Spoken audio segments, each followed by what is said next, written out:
ಎಲ್ರಿಗೂ ನಮಸ್ಕಾರ. ನಾನು ನಿಮ್ಮ DVG ವಾಯ್ಸ್ ಕರಿಯಪ್ಪ. ಇವತ್ತಿನ ವಿಚಾರ ಬಹಳ ಕ್ಲಿಯರ್ ಆಗಿದೆ. ಯಾಕೆ ಅಂತ ಹೇಳಿದ್ರೆ ಇದು ಕರ್ನಾಟಕ ಹೈಕೋರ್ಟಿನ ಸಂದೇಶ.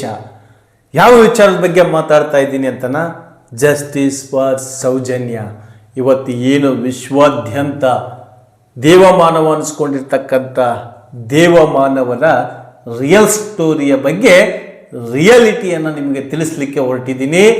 ವಿತ್ ಕರ್ನಾಟಕ ಹೈಕೋರ್ಟ್ ಸಂದೇಶದ ಪ್ರಕಾರವಾಗಿ ಇಲ್ಲಿ ಯಾರು ತಪ್ಪು ಮಾಡಿದ್ರು ಶಿಕ್ಷೆ ಅನುಭವಿಸಲೇಬೇಕು.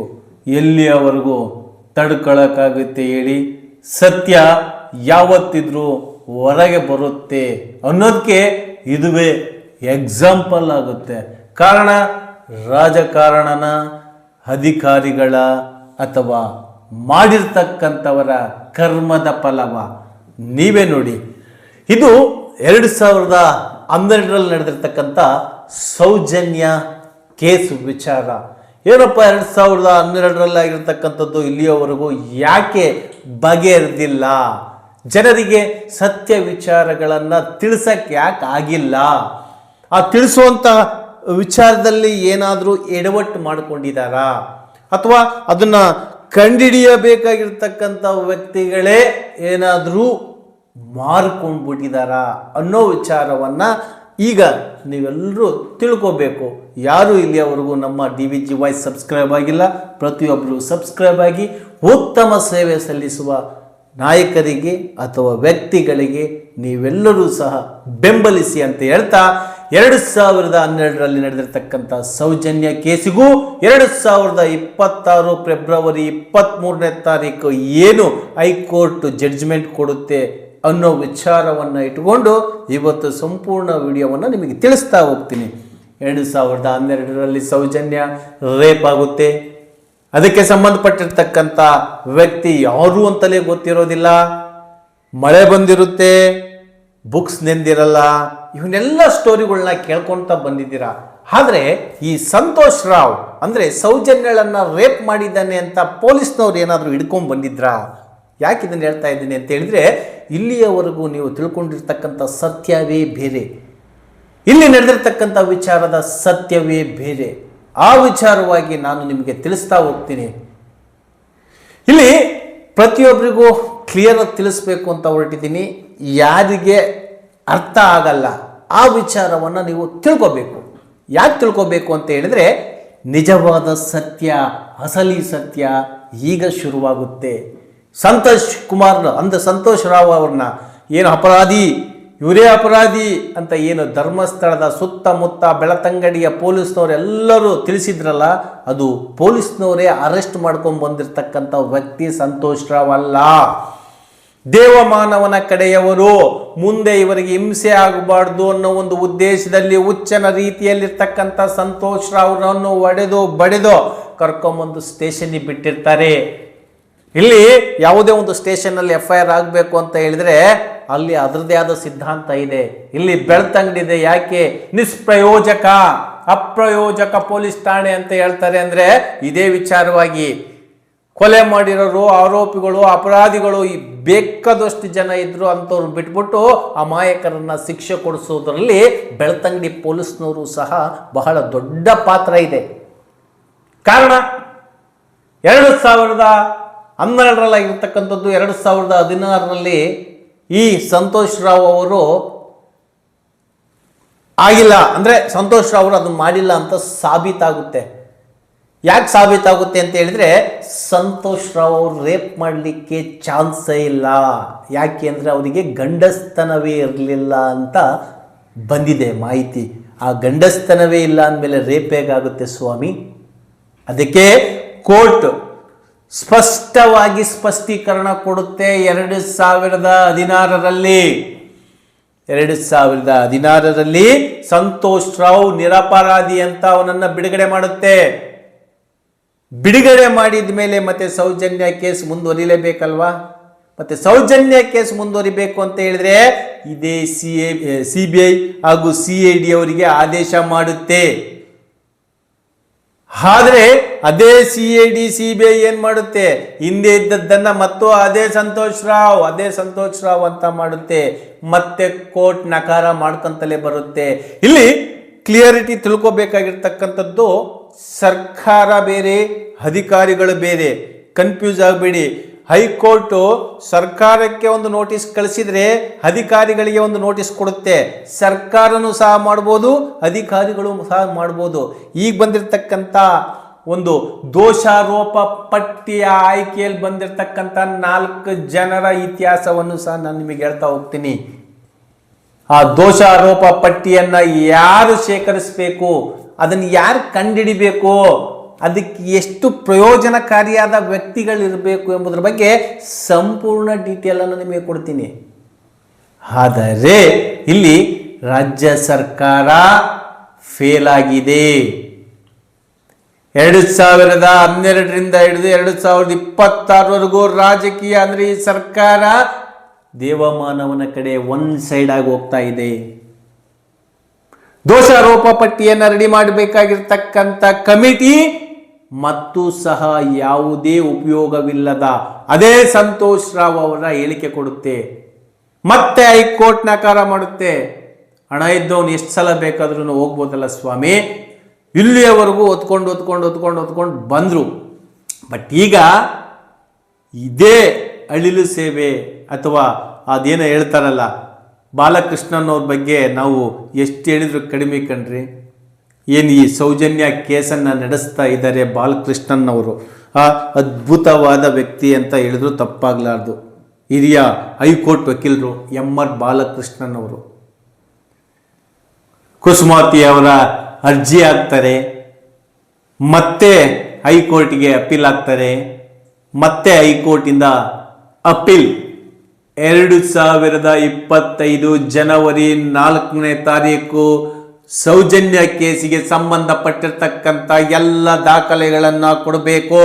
ಅಲ್ಲಿ ಏನಾಗಿದೆ, ನೀವು ಮಾಡಿರ್ತಕ್ಕಂಥದ್ದು ಸರಿ ಇಲ್ಲ, ಇನ್ನು ಮುಂದಾದ್ರೂ ಒಂದು ಅಫಿಡಿವೇಟ್ ಅಂತ ಹೇಳಿದ್ರೆ ಈ ಒಂದು ದೋಷಾರೋಪ ಪಟ್ಟಿ ಏನು ಒಂದು ಗ್ರೂಪ್ ಮಾಡ್ಕೊಳ್ತಾರೆ, ಆ ಗ್ರೂಪಲ್ಲಿ ಯಾರು ಇರ್ತಾರೆ, ಇವೇ ಸರ್ಕಾರಿ ಅಧಿಕಾರಿಗಳೇ ಇರ್ತಾರೆ. DGP ಅವರು ಇರ್ತಾರೆ, DYSP ಅವರು ಇರ್ತಾರೆ, ಅಧಿಕಾರಿಗಳಿರ್ತಾರೆ. ಬಟ್ ಇಲ್ಲಿ 4 ಜನ ಹೇಳ್ತೀನಿ ನಾನು, ಅವ್ರದ್ದು ಮತ್ತೆ ಹೇಳ್ತೀನಿ. ಆ 4 ಜನದ ಇವರಿಗೆ 2025 ಜನವರಿ 4ನೇ ತಾರೀಕು ಕರ್ನಾಟಕ ಹೈಕೋರ್ಟ್ ನೋಟಿಸ್ ಕಳಿಸುತ್ತೆ. ಆದಷ್ಟು ಬೇಗ ಒಂದು ಗ್ರೂಪ್ ಮಾಡಿ ಆ ಗ್ರೂಪಿನಲ್ಲಿ ಸೌಜನ್ಯಕ್ಕಾಗಿರ್ತಕ್ಕಂಥ ಅನ್ಯಾಯದ ಬಗ್ಗೆ ಮತ್ತೆ ಮರುಪರಿಶೀಲನೆ ಮಾಡಿ ಅದಾದ ಮೇಲೆ ದೋಷಾರೋಪ ಪಟ್ಟಿ ಹೇಗಿರಬೇಕು, ಸೌಜನ್ಯ ರೇಪ್ ಮಾಡಿದ್ದು ಸಂತೋಷ್ ರಾವ್ ಅಲ್ಲ ಅಂತ ಹೇಳಿದ ಮೇಲೆ ಮತ್ತೆ ಯಾರು ಮಾಡಿದ್ರು ಅನ್ನೋದು ಬೇಕಲ್ವಾ? ಸಂತೋಷ್ ರಾವ್ ಅವ್ರನ್ನ ಪೊಲೀಸ್ ಸ್ಟೇಷನ್ಗೆ ಕರ್ಕೊಂಬಂದು ಕೊಟ್ಟಿದ್ದು ಯಾರು ಅಂತ ಬೇಕಲ್ವಾ? ಸಂತೋಷ್ ರಾವ್ ಅವರೇ ಮತ್ತು ಕೊಲೆ ಮಾಡಿದ್ದಾರೆ ಅಂತ ಮೇಲಿಂದ ಮೇಲೆ ಕೊಡ್ಕೊಂತ ಹೋದ್ರೆ ನ್ಯಾಯ ಯಾವಾಗ ಸಿಗುತ್ತೆ ಸೌಜನ್ಯಗೆ? ಇವತ್ತು ವಿಶ್ವಾದ್ಯಂತ ಸೌಜನ್ಯ ಹೆಸರು ಓಡುತ್ತಾ ಇದೆ ಅಂತ ಹೇಳಿದ್ರೆ ಕರ್ನಾಟಕದಲ್ಲಿರ್ತಕ್ಕಂಥ ಹೆಣ್ಣು ಮಕ್ಕಳಿಗೆ ಅಷ್ಟೇ ಅಲ್ಲ, ಇಡೀ ಪ್ರಪಂಚದಲ್ಲಿರ್ತಕ್ಕಂಥ ಹೆಣ್ಣು ಮಕ್ಕಳಿಗೆ ಮಾದರಿ ಆಗುವಂಥ ಕೆಲಸವನ್ನ ತಿಮ್ಮರೋಡಿಯವರು, ಬಾಲಕೃಷ್ಣನ್ ಅವರು, ಗಿರೀಶ್ ಮಟ್ಟಣ್ಣನವರು, ಅವರ ಮಾವ ವಿಠಲ್ ಗೌಡ್ ಅವರು ಪ್ರತಿಯೊಬ್ಬರು ಮಾಡ್ತಾ ಇದ್ದಾರೆ.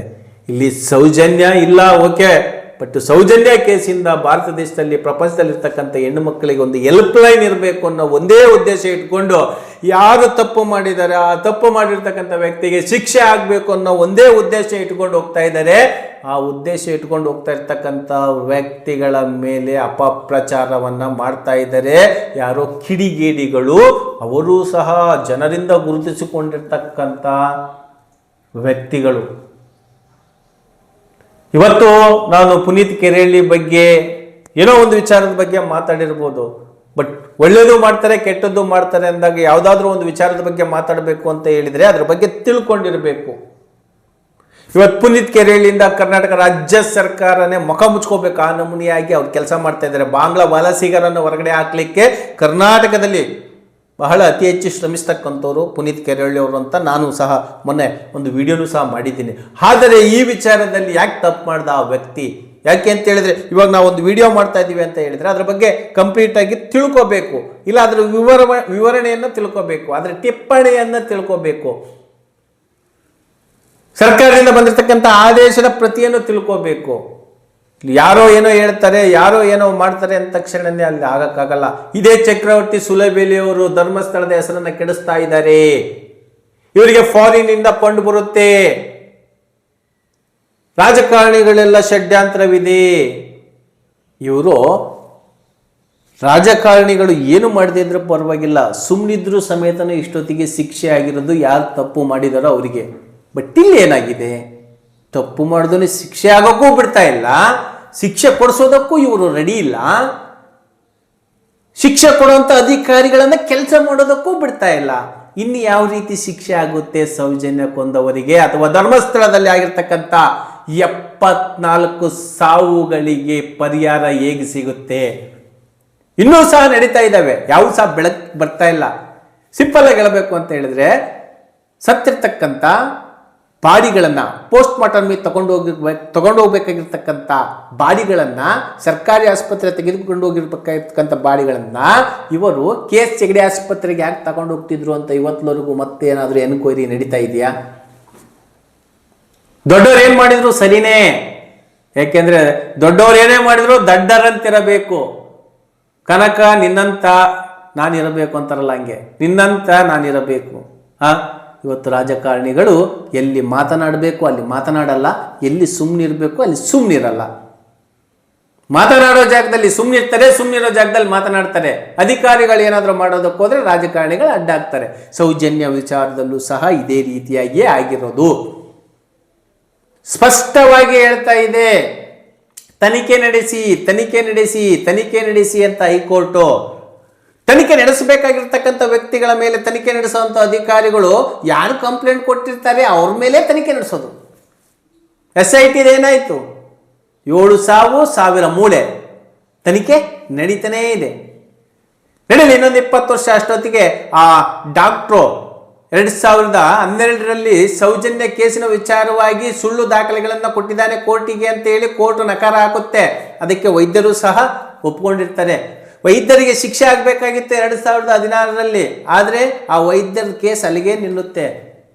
2016ರಲ್ಲಿ ಆ ಕೇಸ್ ಅಲ್ಲಿಗೆ ನಿಲ್ಲುತ್ತೆ. 2023ರಲ್ಲಿ ಆ ಡಾಕ್ಟರ್ ಸತ್ತಾದ್ಮೇಲೆ ಕೇಸ್ ಸ್ಟಾರ್ಟ್ ಆಗುತ್ತೆ. ಬಟ್ ಇಲ್ಲಿ ಮಧ್ಯದಿಂದ ಹೋರಾಟ ನಡೆಸ್ಕೊಂಡು ಬಂದಿರತಕ್ಕಂಥವ್ರು ಚೀಮಾರಿ ಹಾಕಿಸ್ಕೊಳ್ಳೋ ಪರಿಸ್ಥಿತಿಯಲ್ಲಿ ರಾಜ್ಯ ಸರ್ಕಾರ, ಕೆಲವು ಬಂಡ ವ್ಯಕ್ತಿಗಳು, ಕೆಲವು ಅಧಿಕಾರಿಗಳು ಶಾಮೀಲಾಗಿ ಆ ಕೇಸನ್ನೇ ಉಲ್ಟಾ ಮಾಡೋದಕ್ಕೆ ಹೊರಟಿದ್ದಾರೆ. ಈಗ ಸ್ಪಷ್ಟವಾಗಿ CBI 2025ರಲ್ಲಿ ಸ್ಪಷ್ಟೀಕರಣ ಕೊಟ್ಟಿದೆ. ಏನಂತ ಕೊಟ್ಟಿದೆ? ಸೌಜನ್ಯ ಕೇಸಿಗೆ ಸಂಬಂಧಪಟ್ಟಿರ್ತಕ್ಕಂಥ ವಿಚಾರಣೆಯನ್ನ ಮತ್ತಿನ್ನೊಮ್ಮೆ ಮರು ತನಿಖೆ ಮಾಡಿ.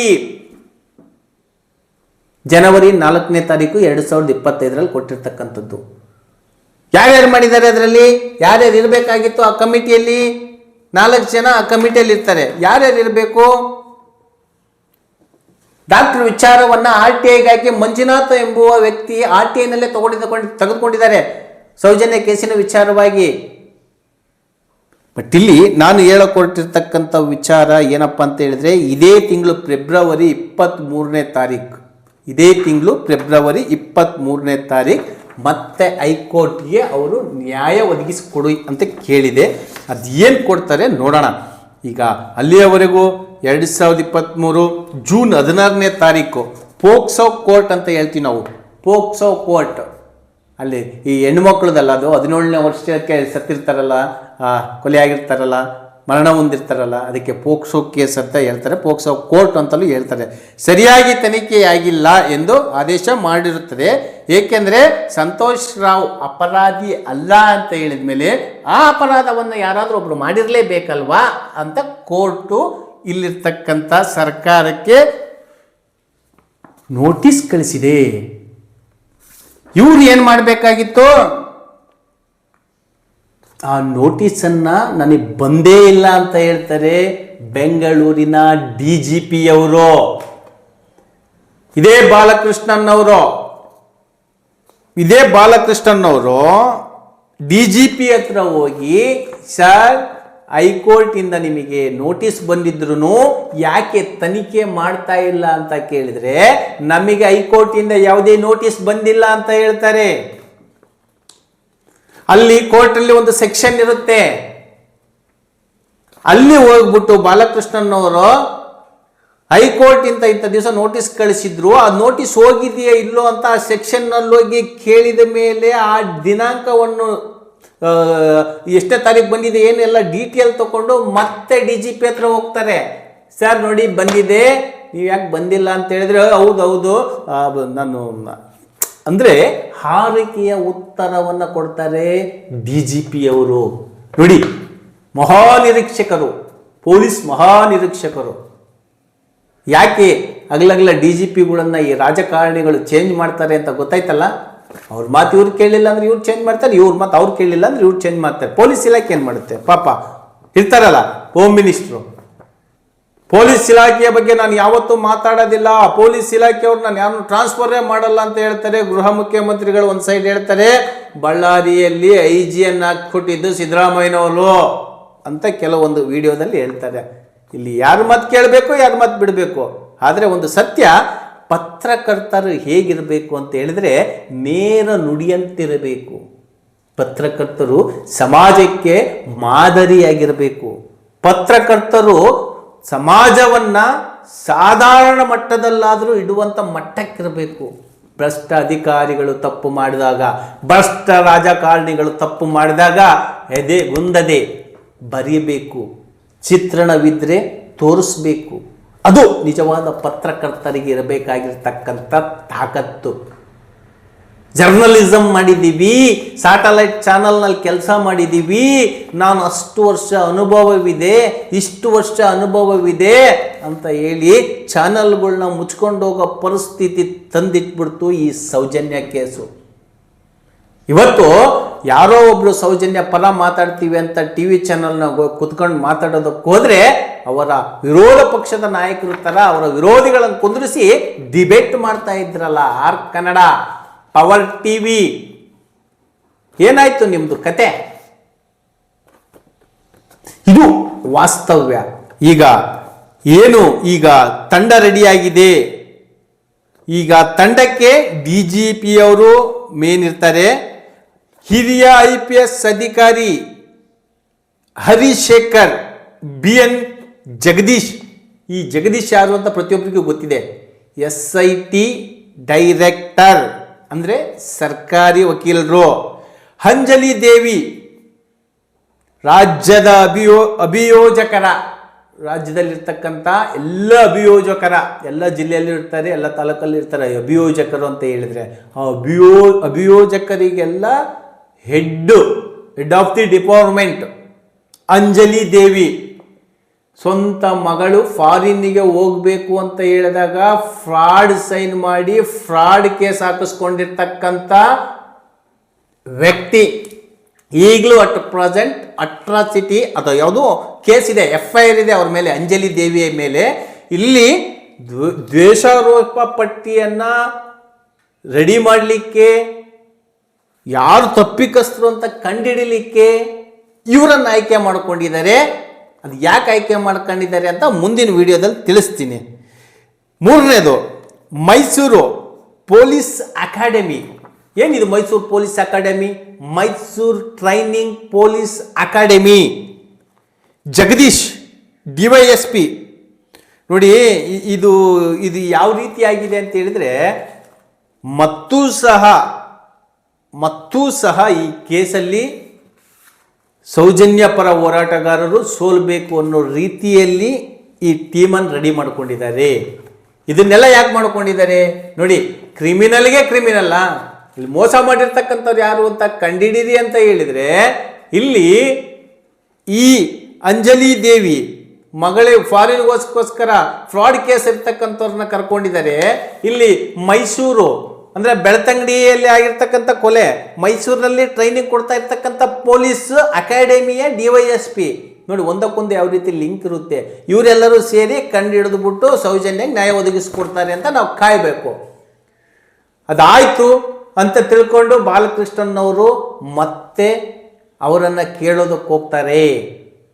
ಅದಕ್ಕೆ ಹೈಕೋರ್ಟು ಬಹಳ ಅಚ್ಚುಕಟ್ಟಾಗಿ ಹೇಳಿದೆ, ಇದನ್ನು CBIಗೆ, CIDಗೆ, ರಾಜ್ಯ ಸರ್ಕಾರಕ್ಕೆ ಏನು ಈ ಟೀಮ್ ಕೊಟ್ಟಿದ್ದಾರಲ್ಲ 4 ಜನ ಟೀಮು, ಈ ಟೀಮ್ಗೆ ನ್ಯಾಯ ಒದಗಿಸಿಕೊಡಲೇಬೇಕು ಅಂತ ಕೂತಿದೆ. ಇದೇ ಫೆಬ್ರವರಿ 23ನೇ ತಾರೀಕು ಹೈಕೋರ್ಟಲ್ಲಿ ಏನಾಗುತ್ತೆ, ಸೌಜನ್ಯಗಂತೂ ನ್ಯಾಯ ಸಿಗುತ್ತೆ, ತಪ್ಪಿಕಸ್ತರಂತೂ ಸಿಗಲೇಬೇಕು. ಯಾಕೆ ಅಂತ ಹೇಳಿದ್ರೆ ಇಲ್ಲಿಯವರೆಗೂ ಬೊಬ್ಬೆ ಹೊಡೆಯುತ್ತಿದ್ದಾರಲ್ಲ ದಡ್ಡರಂತೆ ದೊಡ್ಡವರಂತೆ ದೇವಮಾನವರಿಗೆ ಸಲ್ಯೂಟ್ ಹೊಡೆದು ಎಂಜಲು ಕಾಸು ಇಸಿದುಕೊಂಡು ಮೀಡಿಯಾದಲ್ಲಿ ಪಬ್ಲಿಸಿಟಿ ತೆಗೆದುಕೊಳ್ತಿದ್ರಲ್ಲ, ಪೋಲಿಗಳ ರೀತಿಯಲ್ಲಿ ಬಾಯಿಗೆ ಬಂದ ರೀತಿಯಲ್ಲಿ ಮಾತನಾಡ್ತಿದ್ರಲ್ಲ, ಅಂತ ವ್ಯಕ್ತಿಗಳಿಗೆಲ್ಲ ಅಂತ್ಯಕಾಲ ಸ್ಟಾರ್ಟ್ ಆಗಿದೆ. ಸೌಜನ್ಯ ಪರ ಎಷ್ಟು ವರ್ಷ ಆದರೂ ಪರವಾಗಿಲ್ಲ, ನ್ಯಾಯ ಸಿಕ್ಕೇ ಸಿಗುತ್ತೆ. ಸದಾ ಸತ್ಯದೊಂದಿಗೆ ನಿಮಗೆ ಧ್ವನಿಯಾಗಿ ಸದಾ ಸಿದ್ಧವಿರುವ ನಮ್ಮ ತಂಡಕ್ಕೆ ನಿಮ್ಮ ಆಶೀರ್ವಾದವಿರಲಿ. ಇದು ನಿಮ್ಮದೇ ಧ್ವನಿ, ನಿಮ್ಮದೇ ಶಕ್ತಿ. ನಮಸ್ಕಾರ.